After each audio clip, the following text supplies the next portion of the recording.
identity that Daniel has in the book of Daniel that come back in the book of Revelation. In the book of Revelation, God reveals the Antichrist who is coming, a world leader and a world system that is coming. And he kind of gives some hints as to how to spot him, how to recognize him, what region he'll be coming from, and why the church will be fooled for a time period into following after this world leader. And it's the final judgment on the world before Christ comes back for the second time. So people have read through the book of Revelation and been confused because they read it separately. We always try to read things in context and find all the other scriptures that relate to it. But so if you read the rest of the Bible, the folks in the early church weren't confused about the book of Revelation because they understood the visions that it was referring to. But if you read it separately, then it can be confusing. So I just want to remind us of some things that we had learned in the book of Daniel. Daniel is in Babylon right now. He's been captured, taken to Babylon. Babylon was first made famous where? How? Where did we first hear? What's your name? In the book of the Bible. Where did we first hear about Babylon? Babel. Babel, right? The Tower of Babel. And do you remember who was the leader in the Tower of Babel? Nimrod. Okay, so here's his deal. We're going to build a tower, and then we'll be our own gods. We won't have to listen to God. We'll do our own thing. That's always the deceit from the beginning. People think that the Antichrist is going to go against God, like an atheist. So we watch out for atheists. Oh no, there are atheists that are coming, and they're going to take it away from God. What he's going to do is present an alternate way to reach God. He's going to present an alternate version of God. It's going to sound like Christianity. It's going to make sense, but it's going to be an alternate version. When the devil came to Eve in the Garden of Eden, he said, did God really say that? Are you sure? And that's how the devil attacks. Maybe God meant this, or maybe God meant that. He didn't come to even say there's no God.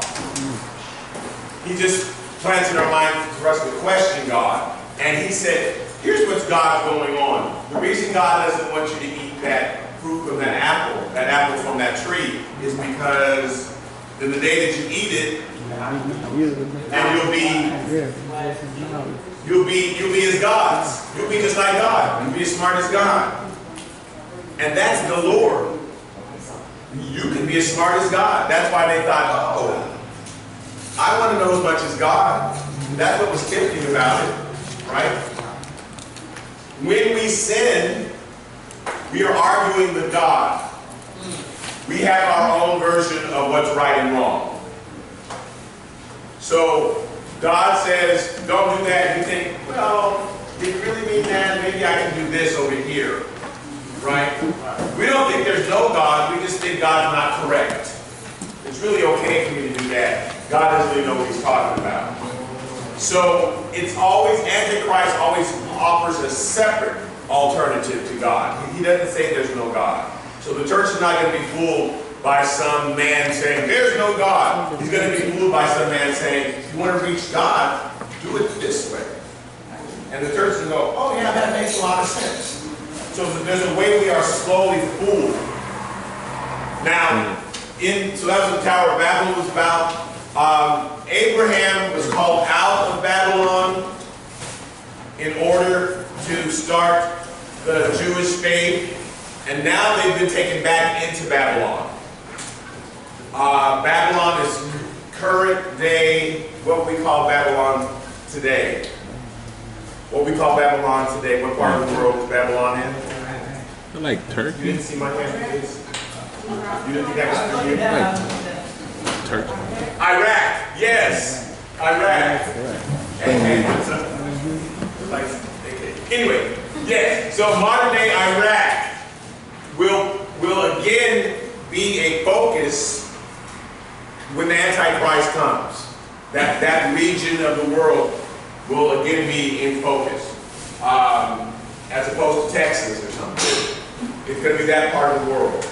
So Daniel has now been taken into Iraq, into Babylon, and he's now starting to have some dreams. The first dream actually Nebuchadnezzar had. You remember what the dream was? He had a dream that there was a man like a statue who had head of gold, arms of silver, then belly and whatever he's called. Thighs. Thighs of bronze, and then the bottom leg, the calves and the toes were of iron. But the toes were of iron mixed with clay. And that clay actually represents the Jewish people who were going to persecute Jesus when he came.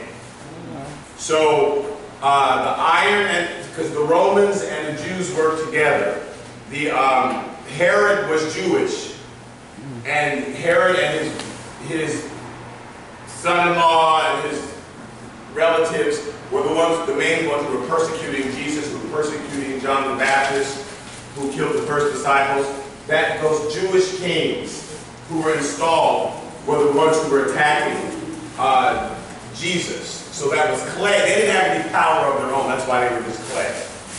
The iron was the Romans. They had the power. But the clay had the ability to get to Jesus and to persecute him. So now there were no Jewish kings for a long time. When the Romans got in power, they were the ones who appointed Jewish kings. There had been Jewish kings for hundreds of years. And so those kings worked together with those Roman emperors. We said that the head of gold represented Babylon. The arms of silver represented the Medo-Persian Empire, the Medes and the Persian. Then the brass belly and the brass legs were Greece. And then the bottom were Rome. So those were four empires that came in a row. You check out history, God turned out to be right. Just hundreds of years in advance. Those were four empires in a row. Then last week, we looked at Daniel's dream. He had a dream of four beasts. It was very similar. There were four beasts who came, and they each also represented these empires. But one of the beasts had 10 horns with 10 crowns on the 10. And those 10 horns represented, remember we said last week, those 10 horns represented 10 Roman empires, 10 emperors, 10 Caesars. Julius Caesar, Augustus Caesar, Tiberius Caesar, Caligula, Claudius Caesar, Nero. Nero was the emperor when Paul was sent to Rome, and when he pleaded his case before Nero. Nero burned down Rome in 64 AD, and Nero blamed the Christians, and this is the first time that the Christians started to be persecuted by the Romans. Until then, only the Jews had been persecuting the Christians. But in 64, when he burned down Rome, he said it was the Christians' fault. So they began to be persecuted. After Nero, there were 3 emperors in a row who only served for a few months. They were all Roman generals: Galba, Otho, and Vitellius. They were all Roman generals who each became emperor because Nero had told somebody to kill him. So his second in command killed him because he was afraid he was going to be killed anyway. So he had somebody kill him. Then Galba came in and took over. He committed suicide. Otho came in. He was murdered. Vitellius was arrested and put in prison. And in the vision that Daniel had, there were 3 emperors who, there were 3 horns that rose up and they were taken over by one little horn. So Vitellius comes in, Vespasian comes in, and he takes the place of those 3, and he sends his son, Titus, to Jerusalem to destroy the temple. Titus walks in and says, I was sent by God to destroy this temple. I am the judgment sent upon the Jews. Now, I don't know where he got that from, but Jesus had predicted it, and Daniel had predicted it 700 years earlier, and that's exactly what he did. So now Daniel's having another dream. That was Daniel chapter 7. We're going to quickly go through Daniel chapter 8. We're going to get through all of this. Daniel chapter 8, verse 1, and then 3 through 4. In the third year of the reign of King Belshazzar, a vision appeared to me, Daniel, after the one that appeared to me the first time. And I lifted my eyes and saw, and there, on the side of the river, was a ram which had 2 horns, and the 2 horns were high. But one was higher than the other, and the higher one came up last. I saw the ram pushing westward, northward, and southward, so that no animal could withstand him, nor was there any that could deliver from his hand. But he did according to his will and became great. So there's an image of a ram with 2 horns. This represents the Medo-Persian Empire. And the Persians came after the Medes, and they were even greater than them. And they expanded. When they conquered the Babylonians, they expanded that empire, which went from Iraq now to Iran. So now it includes, because you know, Iran and Iraq, I study Middle East maps. Something's wrong with me. I'm sure you don't. But they're right next to each other on a map. And so at first it was just Iraq, but the Persians now expanded it, this territory. They went up into Syria, and they began to expand and become a world power. So each successive world power becomes bigger than the next. So like you say in this vision, this ram is pushing westward and southward and expanding, and nobody can withstand it.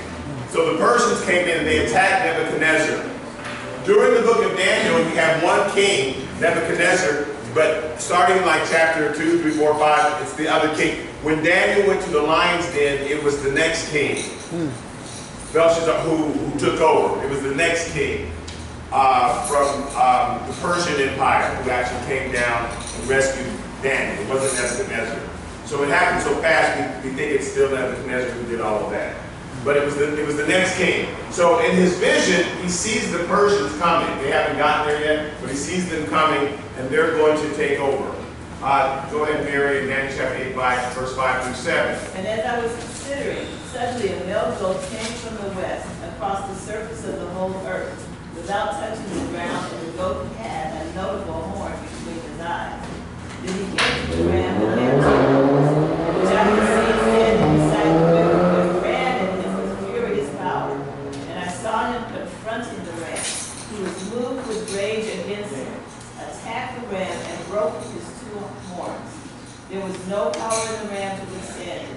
But he cast him down to the ground and trampled him, and there was no one that could deliver the ram from his hand. So there was a ram with 2 horns, and then suddenly there became another male goat with 1 notable horn who came in and attacked.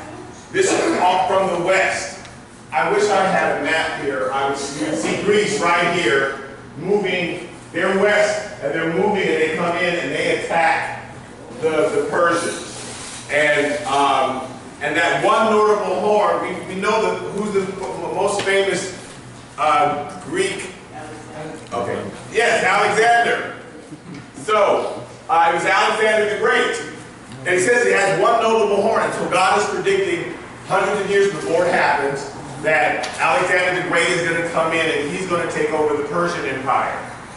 And you won't be able to stand it. Even last week, it was portrayed as a leopard who's moving so fast. And to this day, people cannot believe how fast Alexander the Great conquered the world suddenly. He just came and conquered it. So, God is predicting, yes, sir. He was like, he's still in his 20s when he died, I think. Yes, he was in his 20s when he died. We haven't got to his death yet, but his death is coming up in the vision. But he was young and conquered the world, a young man. Okay, let's go to Daniel chapter 8, verses 8 through 12. Therefore the male goat grew very great, but when he became strong, the large horn was broken, and in place of it 4 notable ones came out toward the 4 ends of heaven. And out of one of them came a little horn, which grew exceedingly great towards the south, toward the east, and towards the glorious land. And it grew up to the host of heaven, and it cast down some of the host and some of the stars to the ground, and trampled them. Okay, so Alexander the Great, it says, when he became strong, suddenly 4 horns grew up to replace that 1. When Alexander the Great died at a very young age, his land was divided between 4 generals. they divided up the land. And some took the south, one took the north, one took the east, one took the west. They never agreed over which one of them should take over the whole thing. They just divided it up. So he says there's 4 horns that are going to basically divide up the land. But one specific horn that it says grew exceedingly great toward the south, toward the east, and toward the glorious land. The glorious land is probably what? The glorious land is probably Israel, right? Take like 3 beats. The people think like, what could that be? So, this one of the generals, he's going to talk about specifically because this specific person, they have a function to play. Okay, and it grew up to the host of heaven and cast down some of the hosts and some of the stars to the ground and trampled them. Verse 11.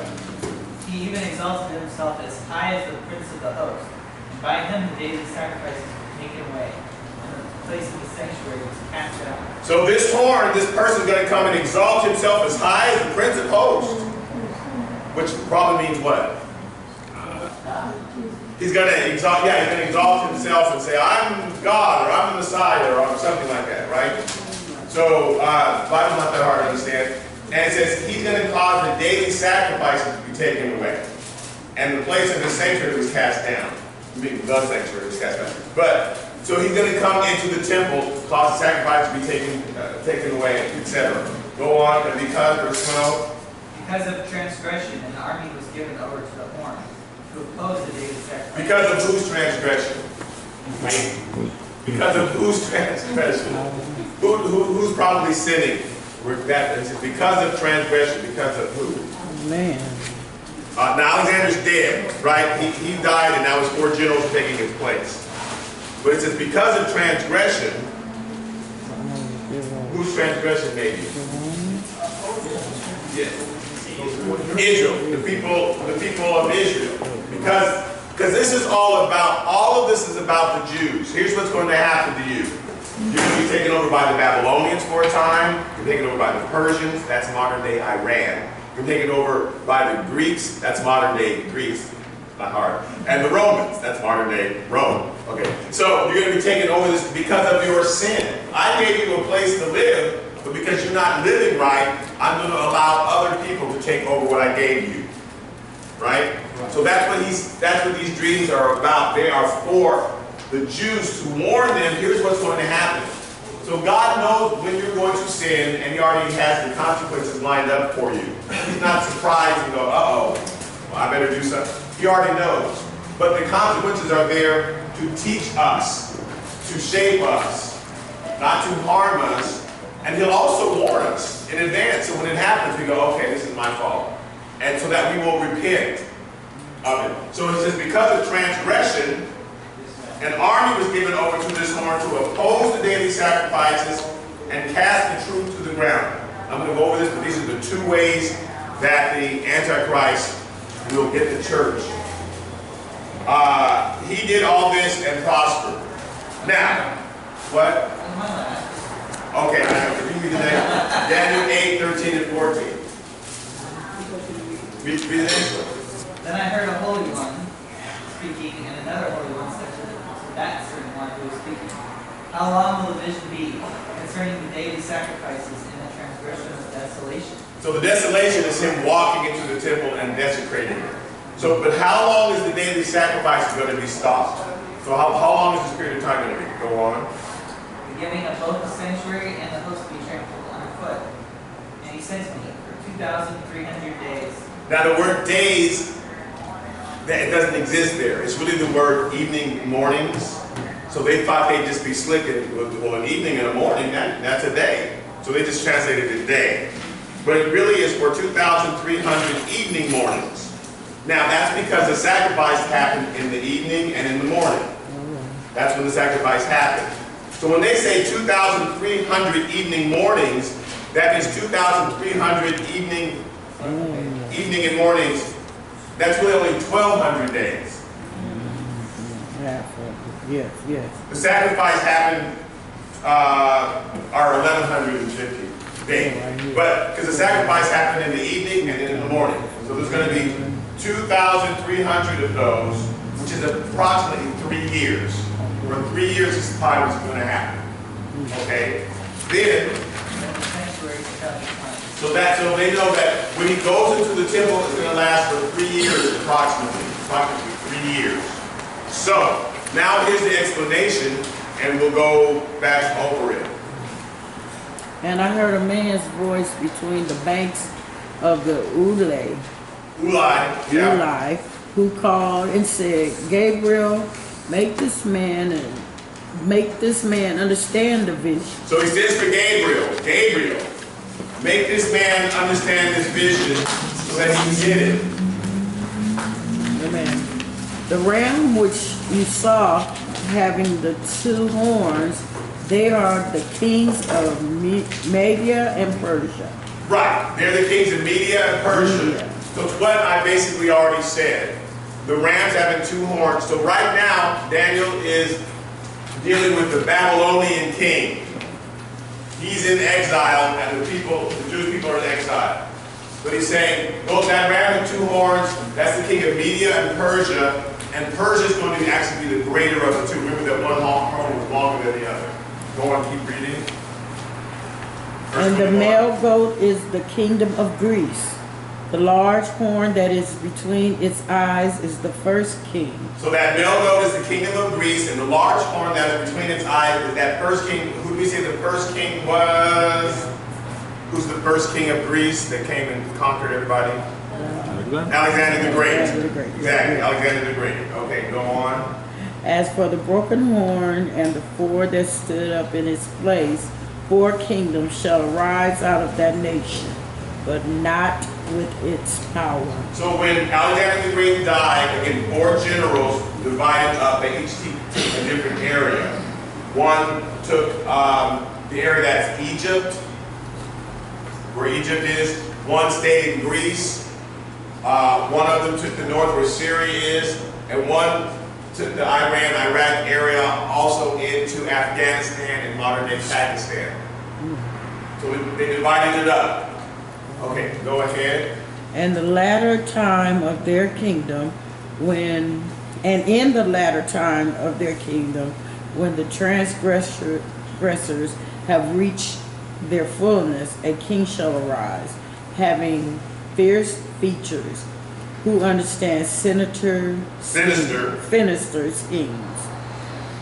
Through his cunning he shall cause deceit to prosper under his rule, and he shall exalt himself in his heart. He shall destroy man in their prosperity. Yeah, destroy many in their prosperity. Many in their prosperity. He shall even rise against the prince of princes, but he shall be broken without human means. So, the Ptolemy Empire was the Egyptian Empire. Ptolemy, I'm saying Ptolemy, it's really Ptolemy, but it's like Ptolemy, P-T-O-L-E-M-Y. That was the Egyptian Empire that ruled of the 4 generals. The Egyptian Empire ruled for a long time. That's where we hear about Mark Antony and Cleopatra and all of them, right? And Cleopatra was in love with the Roman Empire. All of that is happening. However, the Seleucid Empire, which involved the Afghanistan, Pakistan area, and all of that, that kingdom rose up later. It was the 4th strong kingdom. They each had their own time in the sun. And at the head of that empire, I'm mad at myself I didn't write his name down so you could see it, was a general named Antiochus Epiphanes. A-N-T-I-O-A-N, like anti, A-N-T-I-O-C-H-U-S. Antiochus Epiphanes, which is E-P-I-P-H-A-N-E-S.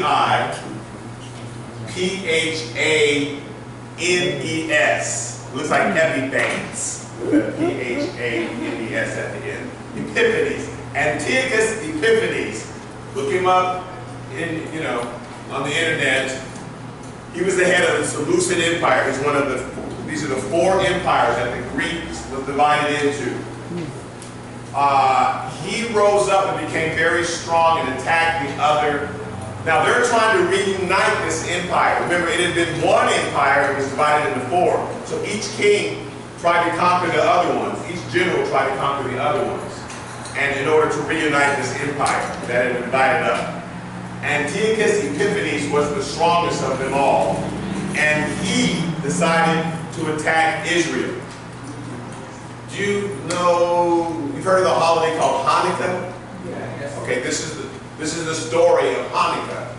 Antiochus Epiphanes decides to attack Israel, and he walks into the temple with his army, and they try to withstand him. They're trying to fight him. He put his own priest in the temple named Menelaus, a Greek priest, who then instituted that everybody worship Zeus instead of Jesus. I mean, not they worship Jesus, instead of God. Instead of God of the Old Testament, they made everybody worship Zeus.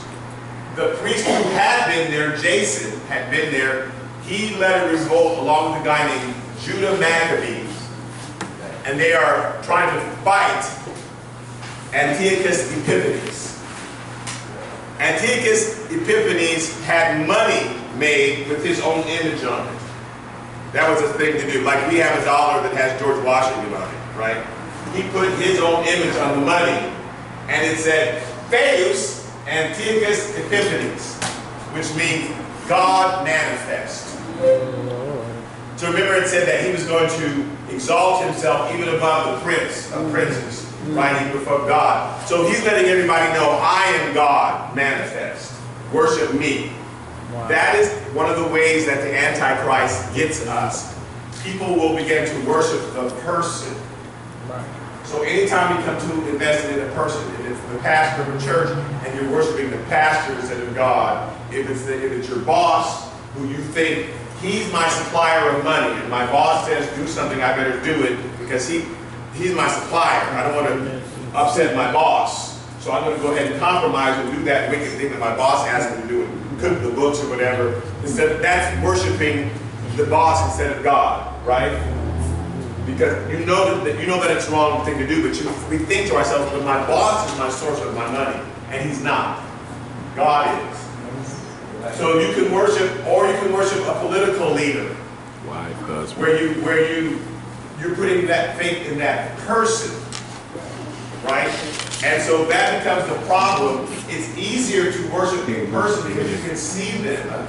God we can't see. So we just have a tendency as humans, we want to worship somebody. God put a hole in us on purpose. All of us have a desire to worship somebody. There are people worshiping Beyonce.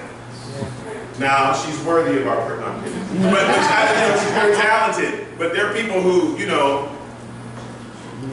because we need to worship somebody.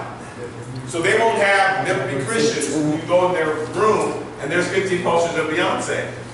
No Bible nowhere, nothing about, because that's who they worship, that's who they serve. If Beyonce says move, they move.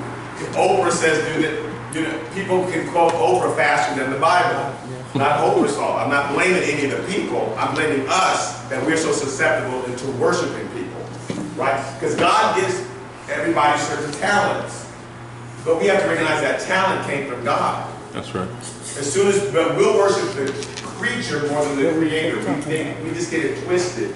We see how talented that person is. That person didn't make up that talent. God gave it to them. So there are even political leaders who have talent. There's a reason that people are following them. God gave them that gift. Now the question is, will they use it for good or for bad? Yeah. And the question is, will we follow that person? So you could be a pastor of a church, and everybody's, and the pastor can say, and no chance I'm talking about our pastor's one. I'm just saying, you see on the news sometimes when the pastors let people astray or done some terrible thing, and that is because people start following that person, and when they say go left, even though God said go right, they go with that person. And so we just always have a tendency to worship a person. So Antiochus Epiphanes walking in and saying, I'm God manifest, that is just typical of what a world leader is going to do. It's how we will recognize the Antichrist, because he will want people to follow him. I'm being attacked. He'll be a martyr at some point. Look what they're doing to me. Don't you feel sorry for me? And people will, their emotions will be pulled toward a person, right? And so that's what we have to be careful of that. We have to, the church especially, you're supposed to stay neutral. No matter who it is, whether your boss, I'm not picking on anybody. I'm just saying, the way we stay out of it is to stay neutral and always weigh everything by the Bible. And say, here's our standard, not this person. Whatever it is, I'm saying, if it's a pastor, whoever it is, your teacher, a parent, whoever it is, your husband, your wife, whoever it is, what does the Bible say? Not what does that person say. And as soon as we get more caught up with that person and defending them, then that's when we'll lose our way. So it had been true in Babylon since Nimrod down to Nebuchadnezzar. Remember how Nebuchadnezzar got in trouble, right? Was he built a statue to himself. He walked around on incredible. King Agrippa, when they praised him and said, oh, he sounds like a god, he dropped dead, the Bible says, because he did not immediately give the glory to God. He said, yes, you're right, aren't I incredible? And it's hard not to do that. People want to praise you and applaud you, but you have to immediately say, yes, and all glory to the Lord. Yes. Not, yes, I did this. We can talk ourselves into thinking we did it, but we did not do it. Whatever gift we have, whatever, it all came from God. So Antiochus walks in. The worst thing he does is to sacrifice a pig on the altar. You know I made the Jews crazy.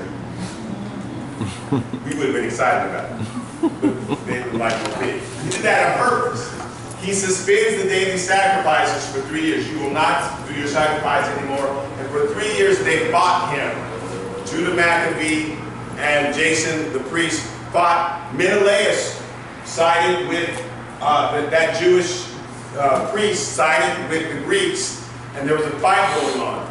Finally, they withstood him after 3 years, and for 8 nights they were in the temple, and they had oil for 1 night. But God did a miracle and it lasted for 8 nights, and that's the season of Hanukkah. They celebrate that when God defeated their enemy. And for 8 days, he made that miracle. So Hanukkah lasts for 8 days, and then each night they will burn a candle in memory of this time when God delivered them. But Daniel told them what was going to happen.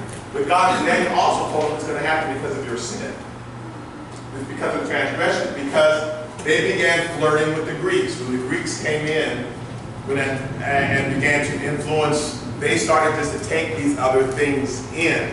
So the Jews, instead of doing what God told them to do, said, oh, that sounds interesting. I like how they do that. And we do that today in the church. We just like how other people do stuff. I really like how they have this and they have that. We should have that in our church. Why? We should be trying to get God in our church. There's too much other stuff we're trying to get in our church. We're ignoring God. Like the Holy Spirit's here, what else do we need? We don't need things to light up and set on fire. He'll set us on fire when he wants to. But it's easy to be attracted to other stuff, and then the service can be filled with other things that have nothing to do with worship of God. It's not that the church cannot have those things, and there was a time in the black church specifically when we weren't allowed to go anywhere else. We couldn't have meetings anywhere else. We couldn't rent a hotel room because they wouldn't rent it to us. So the church was the focus for everything because we couldn't go anywhere else, right? So when the politician would come, he'd have to come to the church. When this comes, he'd have to all come to the church. That's not how it is today. Praise God. So we know the church doesn't need to be the center for all those other things any longer. If we want to go back a room at the Biltmore, we can. So we don't have to have it. Does that make sense? We don't have to bowl in the church or have a car wash in the sanctuary anymore. We can do that anywhere. So we have to be careful, because there's a time of God's mercy where he put up with certain things. But now, if we're still doing it, if we're still filling the church up with anything other than worship of Jesus, then punishment is going to come on the church. It's up to us to recognize it when it comes and goes, oh, this is God's judgment on us, as opposed to giving some other reason. So they had ample opportunities, the Jews had ample opportunities to recognize God's judgment and change. The problem was they weren't doing it. So we'll get into more of that next week. Okay, now, So here's, I'm sorry, there are two ways. He says he will stop the daily sacrifices. He will cast down the truth. It said that earlier about him. So the Antichrist will attack our worship, and he'll attack what we believe about God. He wants to stop us from worshiping God. Here's how they do it today. They schedule a football game at the same time as church. Schedule a soccer practice at the same time as church. Every time we come to the church together, we are fighting the spirit of Antichrist. We're saying, no, we're all going to worship together. Every time we stay home and do that other thing, then we get in trouble because we're giving into the spirit of Antichrist. Does that make sense? Stopping the sacrifice is his tactic. Stopping worship is his tactic. In the old days, they just did it. You just can't go into church. But today, the devil gives us distractions. And every choice we make to give in to that and use that excuse, oh, well, I have to go here. So, on purpose, God gives us 7 days in a week, but one day he says, please take 1 day off. You do not need to work 7 days. Now, if your boss makes you work, you have no choice. I get that.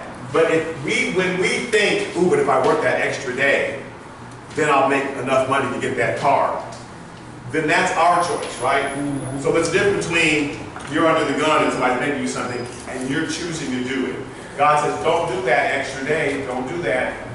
Take 1 day off and trust that I'll give you that the money will show up. If you don't take that extra day, trust that the money will show up. Does that make sense?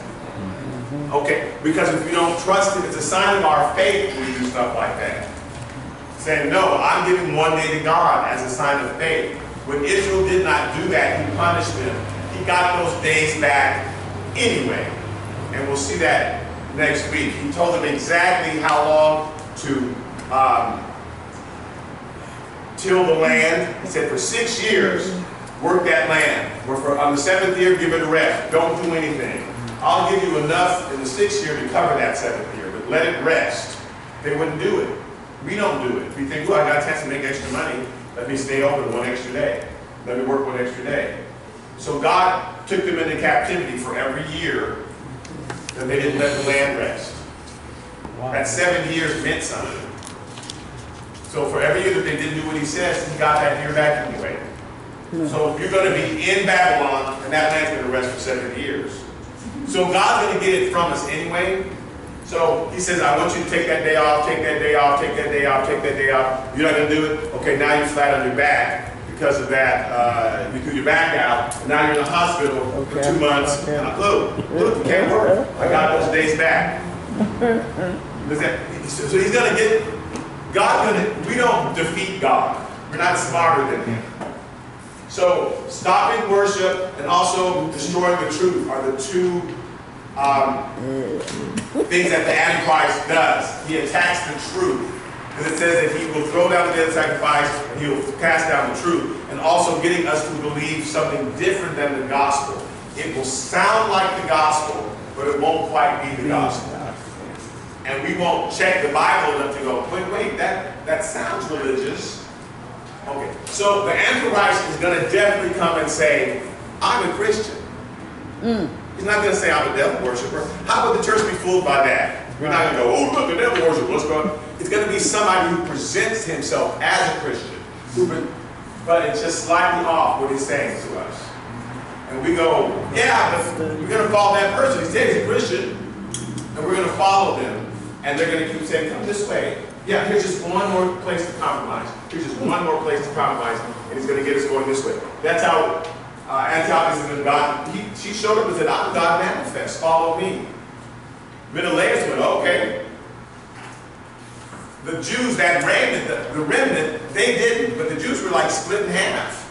Half of them said, yeah, that makes sense. He wants us to, Zeus is the same as God. It's the same thing. We're worshiping God, so we can worship Zeus. That's just what they call God. And they make an excuse. And the church is going to be full, half the church, because we're going to make an excuse. And say, well, that sounds religious. That seems holy. Yeah, let's do that. And that's what we're going to get led astray. So we have to be careful of that. Okay, now. I'm sorry, so the land also left empty, verse 3, they would enjoy its Sabbath. Oh,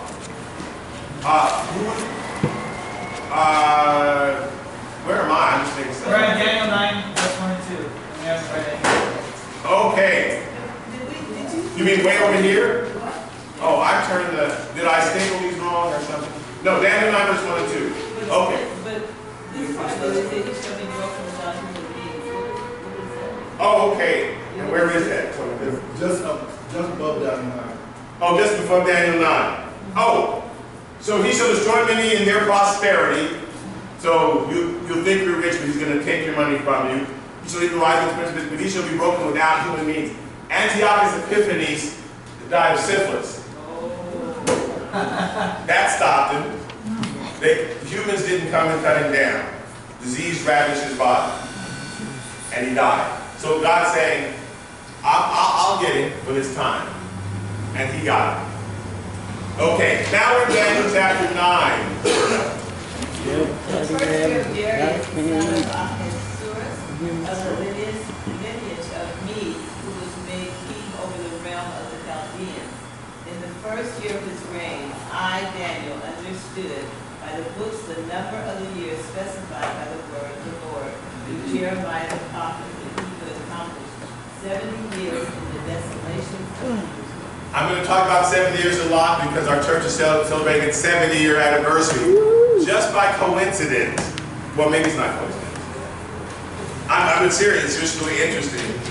We're in our 70th year, and 70 years becomes very important.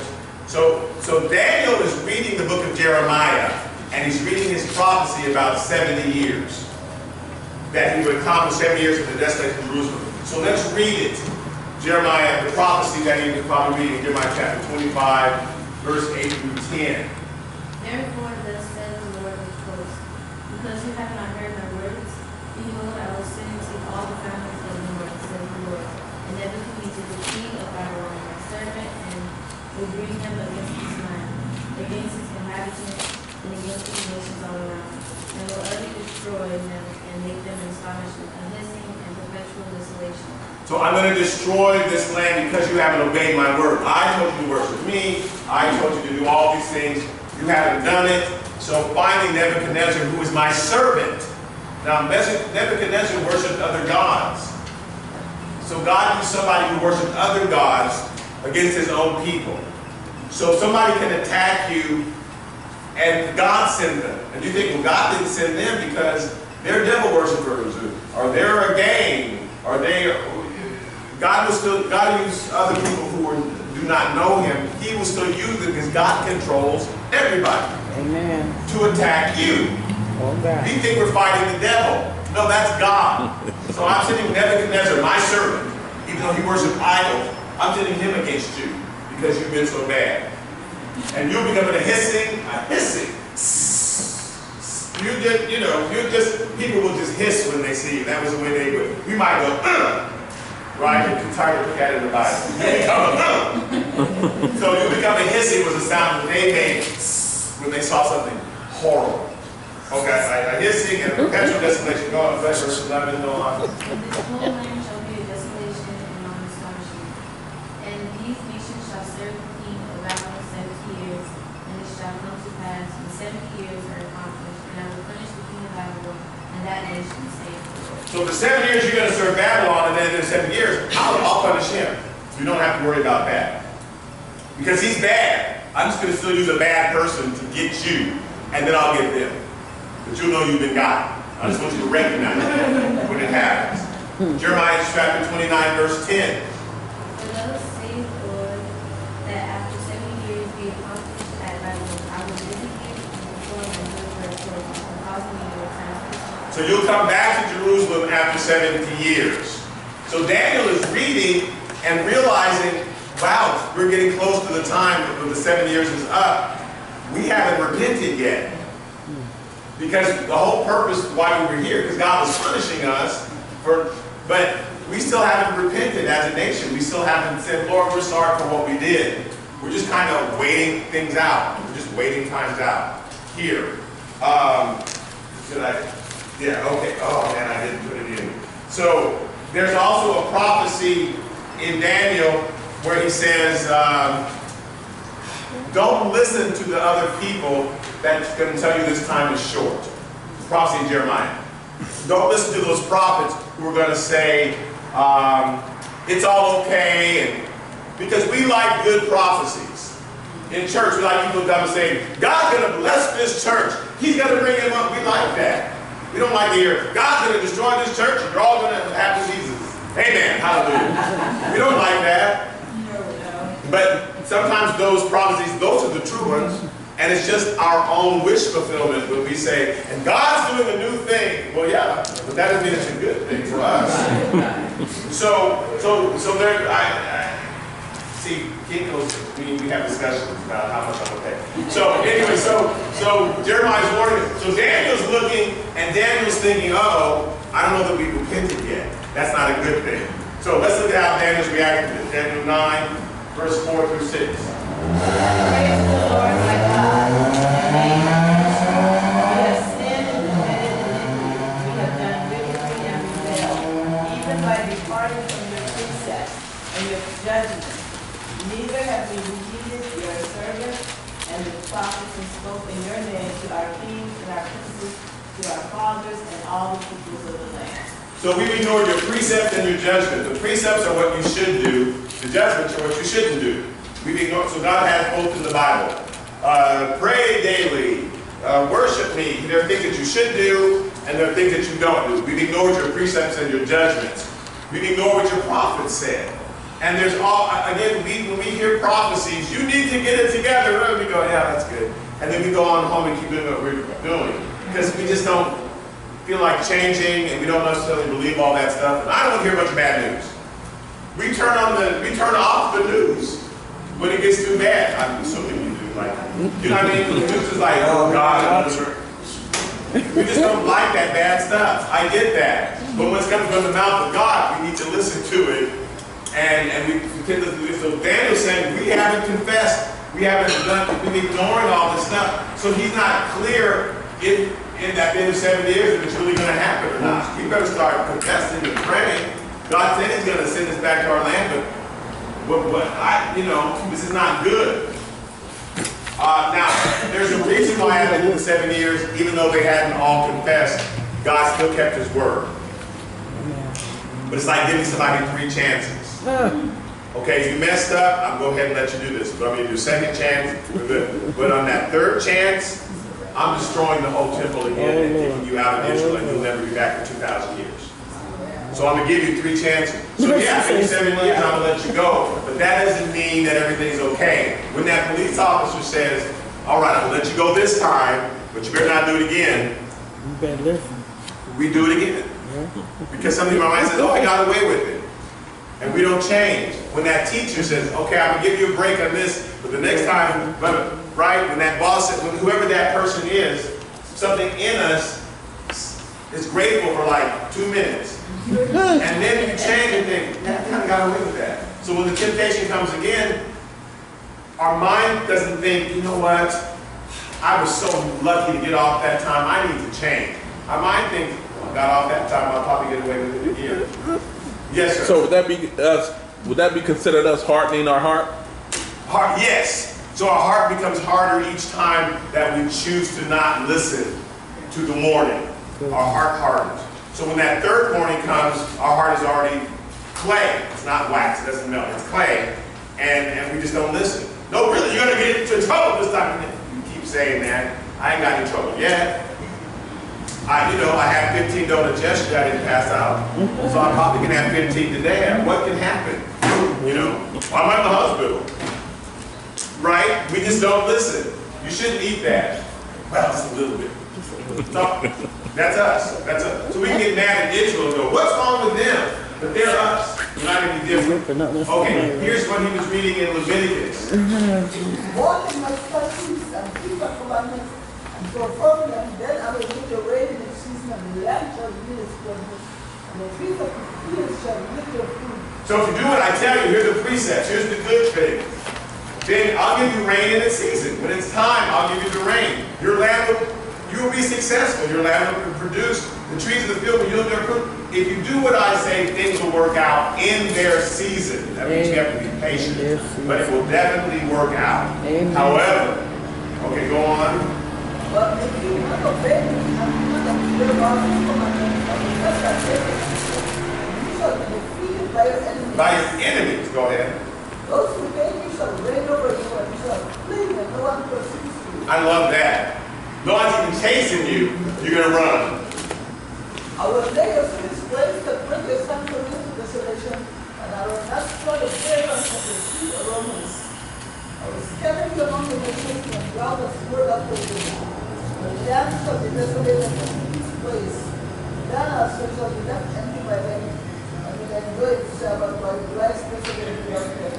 They will accept your guilt because they despise my judgments and because they swore and abhorred my statutes. So the land shall also be left empty by them, and will enjoy its Sabbath while it lies desolate. So again, as I was saying, they were supposed to work the land for 6 years and then do nothing for the seventh.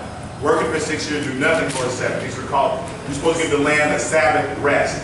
God wants us to rest on the seventh day because it's the sign of our faith in Him. Now, that could be Wednesday. It doesn't have to be Sunday. You know, like, well, it has to be on Sunday. If you have a job on Sunday, you're going to hell. But the point is, you don't have to work 7 days in a row and get all that extra money. All right. Because that's a lack of faith. You can take 1 day off as a sign of faith. Okay, even though I could work, you know, again, that's your choice. That's different from your boss making you. I'm saying when you're choosing to do it because you think, I need that extra. And so I'll just skip church this time, or I'll just skip that, or you know, something God is putting in your heart to do. Because I did that. God didn't get that from you. So he instituted a Sabbath rest. He started in the wilderness when He gave them enough food for 6 days and said, don't try to gather on the seventh. You try to gather extra on the seventh, they'll just turn to worms in your hand. He wants us to trust Him. He wants us to trust Him. Now we've instituted a Sabbath rest as a lifestyle, where we trust Him as a lifestyle. But He told them, let the land rest, and they didn't do it for such a long time that they owed God 70 years. They owed Him 70 years. So He took them, He says, and when you finally are in Babylon, then the land will get that Sabbath rest. It will enjoy its Sabbaths finally, and the land will rest. So that because it needs to rest. You're working it so much that eventually you're going to dry it out. Right? So it needs to rest. That's true with anything. You can work somebody so much. There's a point to say, you know what, we could rehearse another hour, but let's just trust God and rest. Because that's when people wear out their voices. No, let me do it one more time. Why do I have no voice? Because you should have rested. When you felt that happen, you should have rested. So, we have to rest when the Spirit tells us to rest. So He says, so the land's going to enjoy its Sabbaths, and it says, then you'll accept your guilt. Because you despise my judgment, you abhorred my statute, you're going to finally accept your guilt. You're going to get it. Okay, I'm guilty. Because I wasn't doing what God told me to do. I was too afraid to tithe. But I need that extra dollar. Okay, you can hold on to it, but don't be, when you have that flat tire on the way home, and you have to spend that money that you should have put in church, God's going to get it from you. Not that He needs it, He needs you to believe Him. You don't need to hold on to that last extra. You can put it in the offering. So I'm just using money as an example, but it can be whatever that extra is. You don't need to do it. Do the thing God is telling you to do. Otherwise, He's going to get it from you anyway. All right. So they were tempted because they despised my judgment, because their soul abhorred my statute. Let's look at Daniel 9. So Daniel's back. So that was Moses warning them that they're going to be taken to another land. So Daniel chapter 9, verse 13, 17, and 19. As it is written in the law of Moses, all this disaster has been upon us.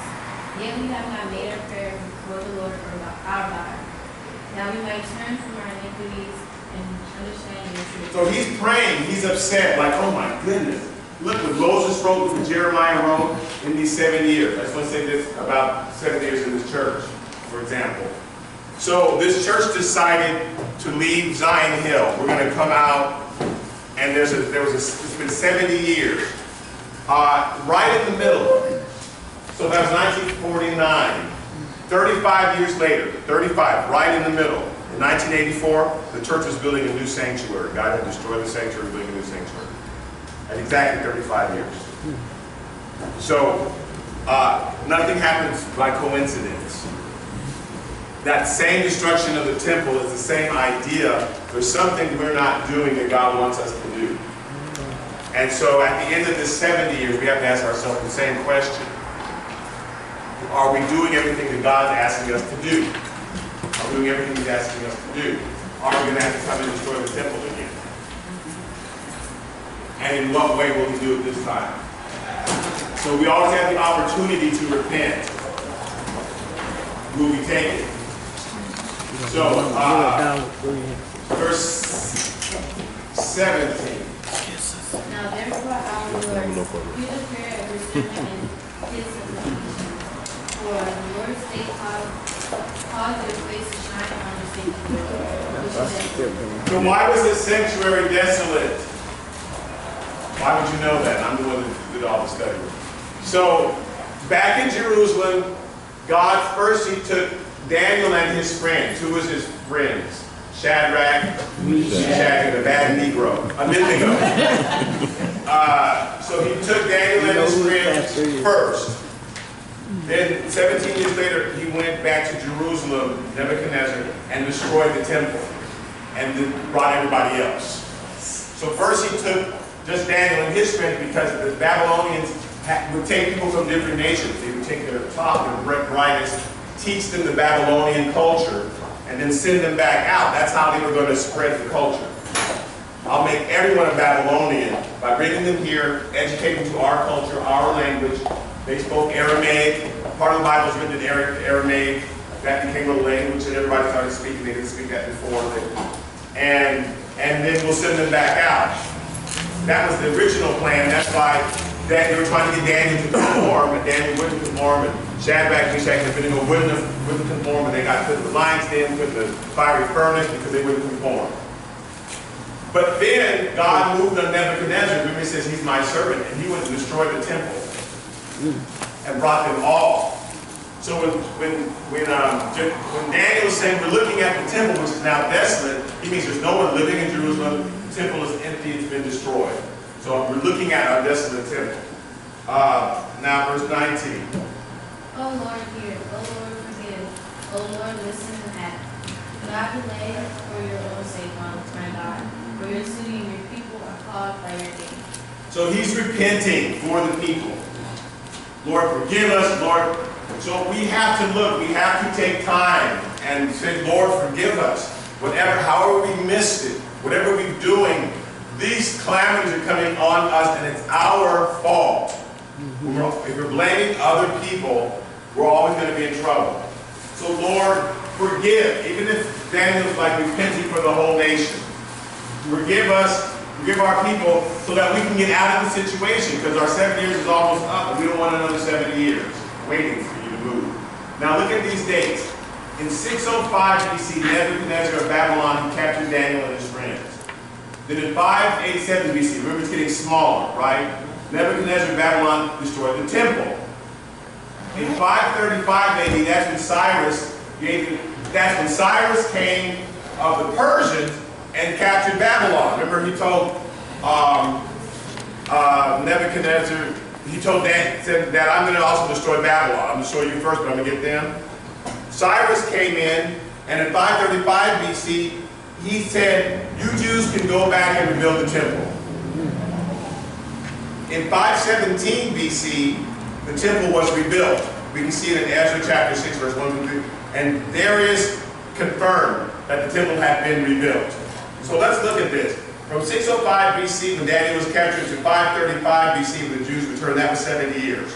So that might have been the 70 years. They took Daniel, that's when Nebuchadnezzar first showed up. And in 535, he said, now go back. That was a 70 years period. He said, it's going to be 70 years, I'm going to take you and go back. Also, from 587 BC, when the temple was destroyed, to when the temple was rebuilt, was also 7 years. So that might be what he's talking about. From the time the temple was destroyed to the time it was rebuilt was exactly 7 years. Or God can amend both. Because sometimes he talks in a mystery. He says, it'll be 7 years from the time that I'm going to take you, and then you'll return. So I don't know if that meant take Daniel, and then you start to return, or that take you meant talking to everybody. That happened in 587, to everybody, and then they finally rebuilt the temple. But either way, it was a 7-year period. In both cases, I don't think it was a coincidence. So sometimes when God says something, he has double meaning. So let's look at Daniel chapter 9, verse 21, the very next verse. Yes. While speaking here, the Bible here, right? You have seen the vision and the dream. You caused the price of the reached about the time of the Egypt offering. Now Daniel shows up, and he's got some new news Gabriel shows up. He's got something new to tell Daniel. So, because this first 70-year period is up, and 70, as people tried to say last week, seven always represents completeness. The world was formed in 7 days. Whenever there's a 7, that means it's done. I'm finished. I'm on to the next phase. 10 here is judgment. They didn't want to say that in church. So both when Truth got up and when the guy who spoke in the afternoon, who was also very good, spoke, they both were saying 70, they were just kind of reading a definition that they saw online. 70 years is the time of God's completeness and judgment. And it just kind of went on because we will be celebrating our 70 years. But 10 always, judgment is not a bad thing. Judgment means discipline.